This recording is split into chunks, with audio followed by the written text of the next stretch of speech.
लोग गुरु महाराज की जय, बंदीछोड़ सरकार की जय। आज हम आपको सुनाएंगे अष्टावक्र जी महाराज और जनक की ब्रह्म ज्ञान का उपदेश आपको सुनाएंगे कि गुरु बिन ज्ञान न उपजे, गुरु बिन मिले न मोक्ष, गुरु बिन लेखा न सत्य को, गुरु बिन मिटे न दोष। गुरु समरथ सर पर खड़े, काहि कमो कमी तेहि दास। रे दिसे दिसेवा करे, मुक्ति न छोड़े साथ। प्रिय बंधुओं, आज का विषय अष्टावक्र जी महाराज ने जनक को ब्रह्म ज्ञान का उपदेश दिया। पहले तो ये बता देना जरूरी है कि अष्टावक्र जी कौन है। अष्टावक्र जी उद्दालक ऋषि के दामाद के लड़के। अष्टावक्र के पिता का नाम कहोल ऋषि था और माता का नाम सुजाता था, और सुजाता के पिता का नाम उद्दालक ऋषि था, यानी कि अष्टावक्र के नाना का नाम उद्दालक ऋषि था। एक दिन मैं उद्दालक का वीडियो भी डाल चुका हूँ और उद्दालक की कथा में बता चुका हूँ। तो अष्टावक्र जी कहोल ऋषि के पुत्र थे, लेकिन जब अष्टावक्र जी सुजाता के साथ कहोल जी की और सुजाता की शादी हुई और बाद में जब गर्भ में बच्चा आया तो वेद पाठ कहोल जी कर रहे थे। वेद पाठी ब्राह्मण थे, कथा में सुना चुका हूँ कि वेद पाठी ब्राह्मण थे, लेकिन वेद पाठ जो करते थे उसमें शब्द उच्चारण गलत हो जाते थे। लेकिन गर्भस्थ जब बीच में बोला कि पिताजी आप शब्द उच्चारण जो करते हैं उसमें कुछ त्रुटियाँ रह जाती हैं, कुछ गलतियाँ हो जाती हैं, बार बार ये बोलने लगा, तो कहोल जी उसको श्राप दे दिए कि आप 8 अंक के टेढ़े हो जाओ। अष्टवक्र का नाम दे दिया। बाद में जो पैदा हुआ लड़का तो 8 अंक का टेढ़ा था। कहोल जी एक बार जनक की सभा में गए तो जनक की सभा में बंदिन नाम के एक ब्राह्मण थे, आचार्य विद्वान थे, जिन्होंने से शास्त्रार्थ हुआ और शास्त्रार्थ में बंदिन से पराजित हो गए और उनको बंदी बना करके उनको मार डाला गया। अब अष्टावक्र जी का लालन पालन उनके नाना उद्दालक ऋषि ने ही किया और उनके मामा श्वेतकेत और अष्टावक्र दोनों साथ में ही बड़े पले, दोनों साथ में ही खेले कूदे, साथ में बड़े हुए, दोनों साथ में पढ़ने जाते थे। उसको ये पता ही नहीं था कि मेरे पिता कोई है। लड़का अष्टावक्र जब 12 वर्ष का हुआ तब उसको एक दिन पता चला, उसकी माँ ने बता दिया कि तुम्हारे पिता जो थे वो ये नहीं है, तुम्हारे नाना हैं, और तुम्हारे पिता जो थे वो जनक की सभा में गए थे सत्संग करने, लौटकर नहीं आए।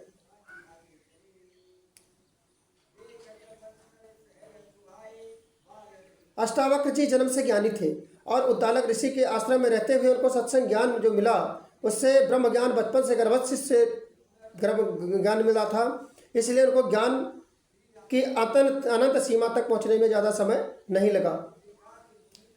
एक दिन की घटना है कि वो ज्ञान जिसे संत ऋषि मुनि जानते हैं, उस ज्ञान को राज ऋषि महाराजा जनक को अपने प्रश्न के उत्तर देने के लिए जनक के दरबार में उपस्थित होते हैं। अष्टावक्र जी राजा जनक के यहाँ रोज दरबार लगता है। मिथिला नरेश दरबार जनक के यहाँ रोज दरबार लगता है विद्वानों का। जनक जी राजा होकर भी सदैव ऋषि परंपरा का पालन किया। उनकी मानवीयता एवं विशाल हृदयता की चर्चाएं दूर दूर तक फैली हुई थी कि बहुत बड़े धार्मिक व्यक्ति हैं। एक दिन वो अपने दरबार में विद्वानों एवं मंत्रियों के साथ मंत्रणा कर रहे थे। उसी समय वहाँ ऋषि अष्टावक्र जी पहुँचे, बातचीत कर रहे थे, मंत्रणा कर रहे थे मंत्रियों के साथ। जैसे उनका मुख तो कुरूप था ही, नाम के अनुरूप उनके शरीर के अंग भी 8 जगह से टेढ़े मेढ़े थे। अष्टावक्र जी किसी तरह अपने शरीर को संभालते हुए सभा में आए और उनकी कुरूप शरीर को देखकर सभा में बैठे सभी, उनकी कुरूप शरीर को देखकर सभी ब्राह्मण, विद्वान, सभासदगण सभी हंस पड़े। अष्टावक्र जी भी बहुत तेज हंसने लगे। सब लोग हंसने लगे तो अष्टावक्र जी भी हंसने लगे। महाराज जनक ने इस असामान्य स्थिति को भांपते हुए स्वयं सिंहासन से उठकर अष्टावक्र जी के पास आए और अष्टावक्र जी को प्रणाम करते हुए बोले, हे महाराज, आप हंसने का कारण मुझे विदित करेंगे, कृपया इस समस्या का समाधान करें। तो अष्टावक्र जी बोले, क्या आप अन्य विद्वानों के हंसने का मूल कारण बता सकते हैं? जो ये लोग हंस रहे हैं, सभासद लोग, मंत्रीगण, नगरमान्य, गणमान्य लोग, सभी लोग जो हंस रहे हैं, व्यंग्यात्मक एक काया को देखकर जो हंसी आ रही है, ये क्यों हंस रहे हैं?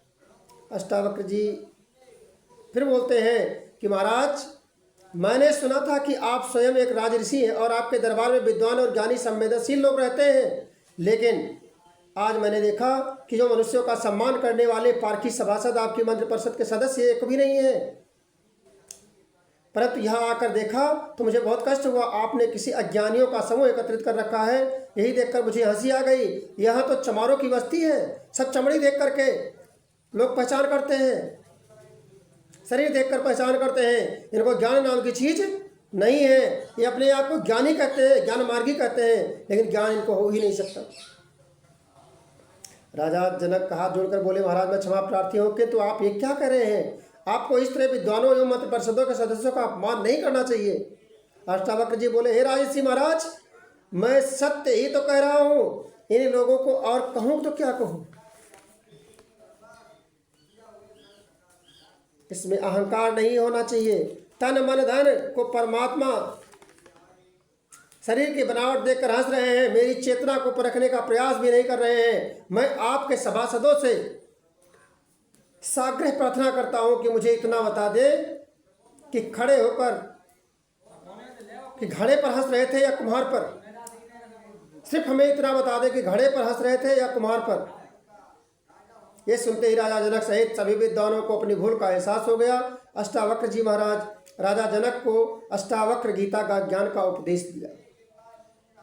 अष्टावक्र गीता ज्ञान, मुक्ति और वैराग्य के 3 प्रश्नों, ज्ञान, मुक्ति और वैराग्य 3 प्रश्नों को लेकर के जो अष्टावक्र जी महाराज ने जनक को सुनाया था, उसी को अष्टावक्र गीता कहते हैं। 3 शब्दों पर ही पूरी अष्टावक्र गीता है।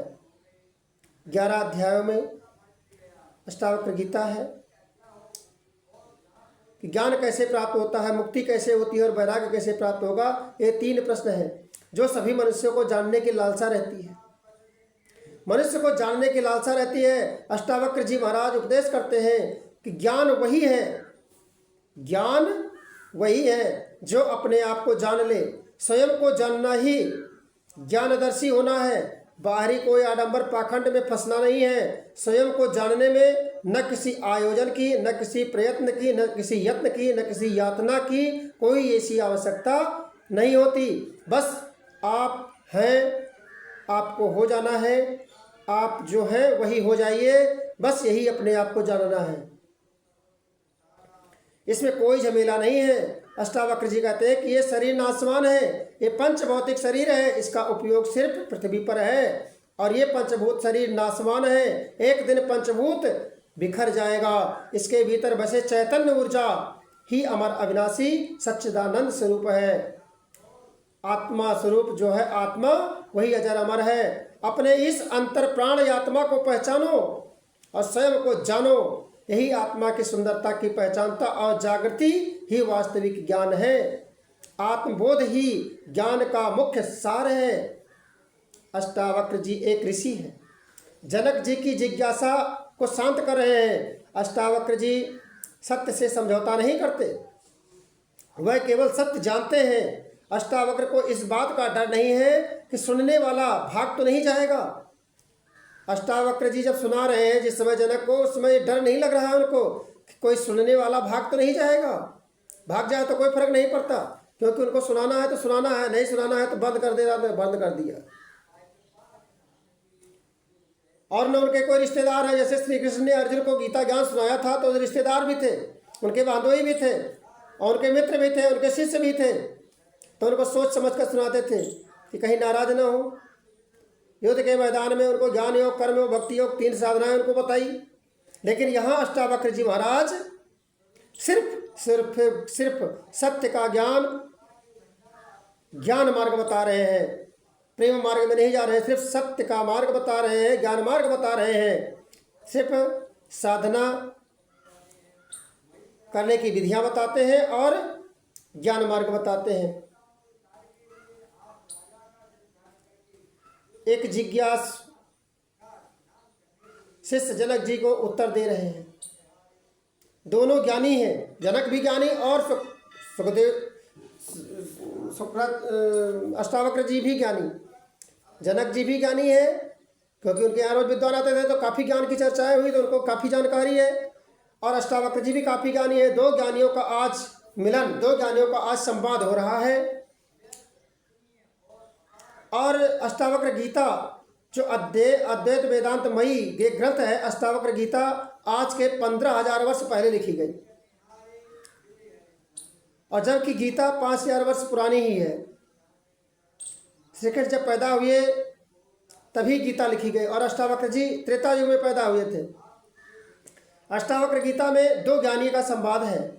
भगवत गीता में गुरु और शिष्य, अर्जुन और कृष्ण का गुरु शिष्य के ऊपर प्रश्नोत्तर संवाद है। अष्टावक्र गीता में एक योगी कैसे मोक्ष पा सकता है, उसका सीधा उत्तर दिया गया है कि एक योगी व्यक्ति जो मोक्ष चाहता है वो कैसे मोक्ष पा सकता है। सीधा सीधा उत्तर दिया गया है, कोई बनावटी पाखंड की कोई गुंजाइश नहीं।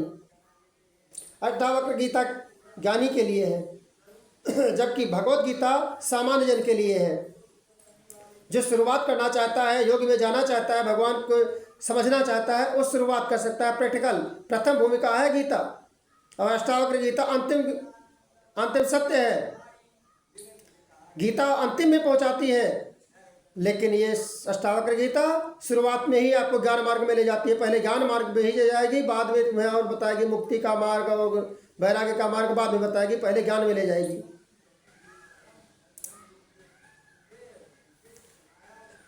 ज्ञान जो देते हैं अष्टावक्र जी, कहते हैं ये शरीर नाशवान है तथा शरीर के अंदर विद्यमान चैतन्य ऊर्जा आत्मा अजर अमर अविनाशी है। ये बात मन और बुद्धि से समझ लेना ही ज्ञान की प्राप्ति या आत्मबोध करना है।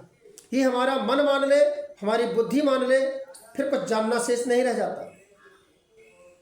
जब मनुष्य को आत्मबोध की स्थिति में संसार से आकर्षण समाप्त होने लगता है, जब हमें आत्मबोध हो जाता है तो संसार से हमारा मोह दूर हो जाता है। संसार में रहते हैं, खाते हैं, पीते हैं, सोते हैं, उठते हैं, बैठते हैं, साथ में रहते हैं, लेकिन मोह खत्म हो जाता है। इसी को जब हमारा आत्मबोध हो जाता है तो माया से हमारा निवृत्ति हो जाती है, माया से भी हम परे हो जाते हैं। जीव और परमात्मा के बीच के संबंध से माया समाप्त हो जाती है, आनंद स्वरूप परमात्मा की अनुभूत हो जाती है। शरीर की शक्ति अपना काम करने लगती है। शरीर की शक्ति में अहंकार नहीं होना चाहिए। जब शक्ति आ जाए तो उस समय आपको अहंकार नहीं होना चाहिए।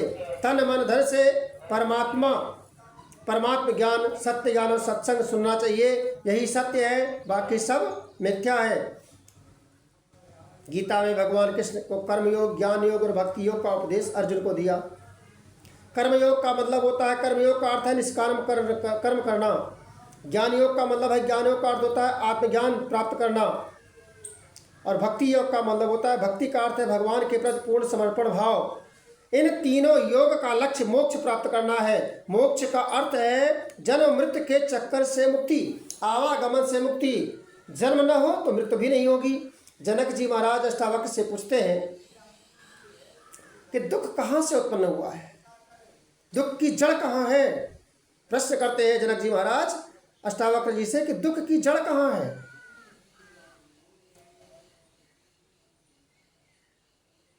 तब अष्टावक्र जी महाराज कहते हैं कि दुख की जड़ चिंता से है।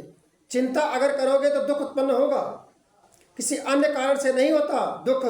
सिर्फ निश्चित रूप से जान लो कि चिंता रहित जो व्यक्ति है वही सुखी शांत शाश्वत प्राणी है, जो इच्छाओं से मुक्त हो गया है। अष्टावक्र जी कहते हैं जाग कर जीवन को देखो, सरलता अपने आप आएगी। तुम उसे आयोजित करना मत सीखो। आयोजित सरलता नहीं रह जाती। तो जनक जी पूछते हैं बंधन क्या है महाराज, ये बंधन क्या है शरीर में। तो अष्टावक्र जी कहते हैं कि मन जब कुछ इच्छा करता है तब बंधन में बंध जाता है। कभी शोक करता है, कभी कुछ त्याग करता है, कुछ ग्रहण करता है, कभी प्रसन्न होता है तो कभी बटोरता है, कभी बहाता है, क्रोधित होता है तो कभी खुश हो जाता है।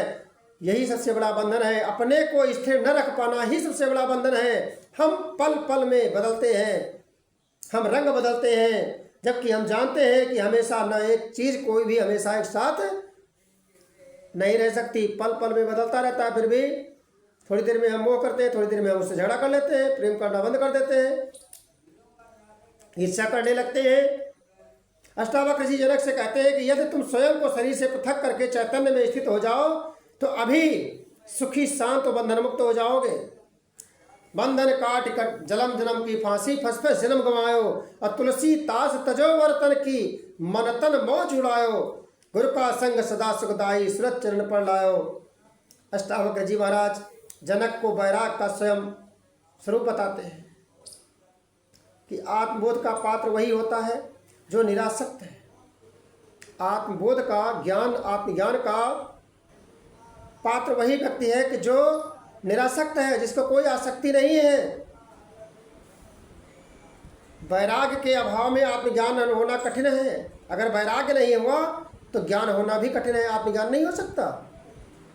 अष्टावक्र जी महाराज जनक से वैराग्य का स्वरूप का बोध कराने में हेतु कहते हैं कि यदि तुम मुक्ति के इच्छुक हैं, अगर मुक्ति चाहते हो तो सांसारिक विषयों का भली भांति त्याग कर, सांसारिक विषयों को भली भांति त्याग कर क्षमा, सहजता, दया, संतोष व सत्य का अमृतपान करो। अर्थात विषयों को त्याग कर सद्गुणों को जीवन में अपनाओ। जनक से कहते हैं अष्टावक्र जी महाराज कि तुम कभी बंधन में थे ही नहीं। जन्म मृत्यु के भय ने चिंता ग्रसित बनाकर विषयों में भटका दिया है, इसलिए बंधन मुक्त होना मालूम पड़ने लगा है। आप बंधन मुक्त थे तथा सद्बुद्धि वाला व्यक्ति तो ज्ञान से मुक्ति होता है, ज्ञान मुक्ति लाता है, और असत बुद्धि वाला व्यक्ति मुक्ति को प्राप्त नहीं होता, अंधकार में भटकता रहता है, उल्टे ज्ञान के मोह में पड़ जाता है और ज्ञानी बनने के लिए तरह तरह के शास्त्रों का अध्ययन करता रहता है। आत्मज्ञान होने में ज़्यादा समय नहीं लगता और ज्ञानी बनने में बहुत समय लगता है। अध्यात्म ज्ञानी बनने में ज़्यादा समय नहीं लगता, लेकिन ज्ञानी बनने में बहुत समय लगता है। जब मन में कोई इच्छा न हो तब मन न दुखी होता है न सुखी होता है, तभी मुक्ति संभव है। ऐसी स्थिति जब बनती है तभी मुक्ति संभव हो पाती है। स्वर्ग नरक मोक्ष भय ये सब कल्पना मात्र ही है। अष्टावक्र जी कहते हैं कि भाव और अभाव रूपी विकार स्वाभाविक है, ऐसा निश्चित है, निश्चित रूप से जान लो। जानने वाला विकार रहित है, दुख रहित है, सुख पूर्वक शांति को प्राप्त हो जाता है। जिसको जान लेता है ये कार्य करने योग्य है, ये कार्य करने योग्य नहीं है। ये द्वंद्वात्मक जब तक जिंदगी चलेगी तब तक हम शांत नहीं होंगे। हमारे मन में उथल पुथल चलेगी तभी हम शांत नहीं होंगे। ऐसा विचार करके विरक्त उदासीन हो जाते हैं, विरक्त हो जाते हैं। त्यागी बनो। अष्टावक्र जी कहते हैं त्याग की भावना रखो।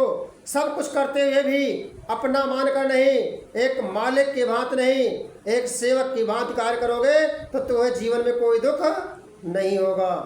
तुम्हारे मन में संकल्प विकल्प का चढ़ाव उतार खत्म हो जाए तो जीवन में मुक्त ही हो, कोई दिक्कत नहीं है, कोई बंधन नहीं है।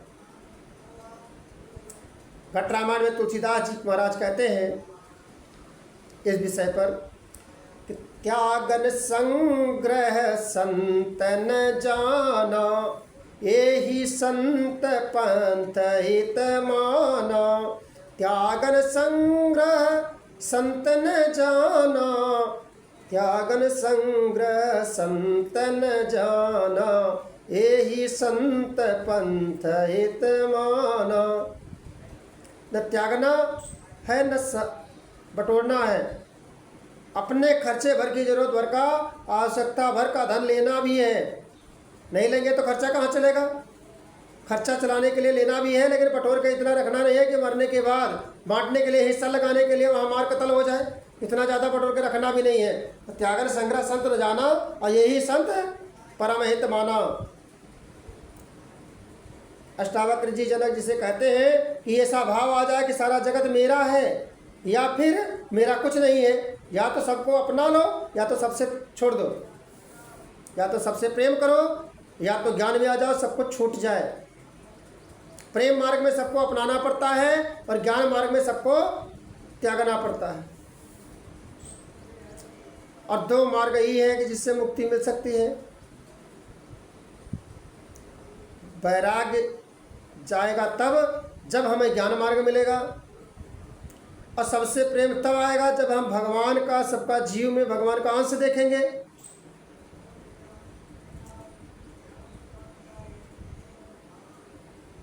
व्यक्ति एक माध्यम होता है, कर्ता क्रिया कारण सब कर्ता पुरुष का ही होता है, सिर्फ व्यक्ति माध्यम बनता है।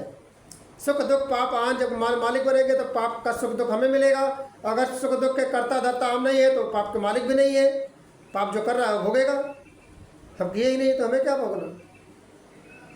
अष्टावक्र जी के वचनों में जनक इतना प्रभावित हुए कि अष्टावक्र जी को अपना गुरु बना लिया। अष्टावक्र जी ने आत्मज्ञान ब्रह्म ज्ञान दिया, आत्मा परमात्मा एक है का ज्ञान दिया। एक उपदेश, इतना उपदेश गहरा था कि राजा जनक को तत्काल ज्ञान की प्राप्ति हुई और विदेह कहलाए। राजा जनक जीते जी विदेह कहलाते थे, शरीर होते हुए भी, राजा होते हुए भी विदेह कहलाते थे। एक बार की बात है, राजा जनक के जब विदेह हो गए, अष्टावक्र जी से गुरु बना लिया और ज्ञान प्राप्त कर लिया और अष्टावक्र जी सभा में बैठने लगे, तो कुछ दिन की बात है कि एक दिन नारद जी सभा में आए जनक जी के। तो नारद जी और अष्टावक्र जी दोनों लोग आए हैं, साथ में हैं, दोनों में कौन बड़ा ज्ञानी है इसकी परीक्षा होनी थी। तो नारद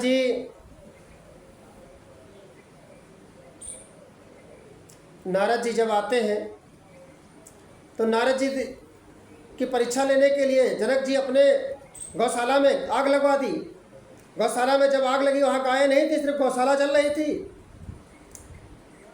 लेकिन जब जल रही थी गौशाला, उस समय नारद जी चिल्ला रहे थे, अरे गाय सब मर जाएंगी, गायें सब मर जाएंगी, इनको बचाओ, बचाओ बचाओ चिल्ला रहे थे और खुद भाग रहे थे गेट की तरफ। बचा नहीं रहे थे कि गायों को एक भी निकालें, एक भी बाल्टी पानी डालें, आग बुझाएं। बुझाने का कोई प्रयत्न नहीं, कोई प्रयास नहीं, सिर्फ चिल्लाना का काम था। जनक जी ने देखा। उसके बाद में जनक जी ने परीक्षा लेने के लिए अष्टावक्र जी और जनक जी को दोनों को झूले पर बिठा दिया। एक उपवन वाटिका में झूला पड़ा हुआ था, वो झूले पर बिठा दिया और सुनैना रानी से कहा कि जाकर दोनों के बीच में बैठ जाओ, अभी परीक्षा हो जाएगी। दोनों के बीच में जैसे बैठे, नारद जी उठ के खड़े हो गए, बोले हम स्त्रियों के बगल नहीं बैठते। लेकिन अष्टावक्र जी महाराज को कोई फर्क नहीं पड़ा, उनको शरीर से कोई लेना देना ही नहीं था।